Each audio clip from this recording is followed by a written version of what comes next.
Call తో మీ బంగారాన్ని విడిపించి ప్రెజెంట్ మార్కెట్ రేట్ కే కొని బ్యాలెన్స్ అమౌంట్ ని క్యాష్ గా లేకపోతే సమానమైన బంగారాన్ని మీకిస్తుంది అక్షయ గోల్డ్ హబ్.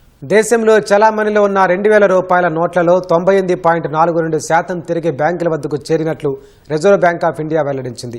ఇంకా 5,609 కోట్ల రూపాయల విలువైన నోట్లు ప్రజల దగ్గరే ఉన్నాయని పేర్కొంది. 2,000 రూపాయల నోట్లను ఉపసంహరించుకుంటున్నట్లు 2023 మే 19న ఆర్బీఐ ప్రకటించింది. ఆ నిర్ణయం వెలువడే నాటికి దేశంలో 3.56 లక్షల కోట్ల రూపాయల విలువైన నోట్లు చలామణిలో ఉన్నాయి.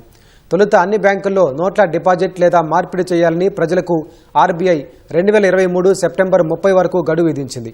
అనంతరం ఆ గడువును అదే ఏడాది అక్టోబర్ 7 వరకు పొడిగించింది. ఆ తర్వాత నుంచి ఆర్బీఐ ప్రాంతీయ కార్యాలయాల్లో మాత్రమే ఈ నోట్లను స్వీకరిస్తున్నారు.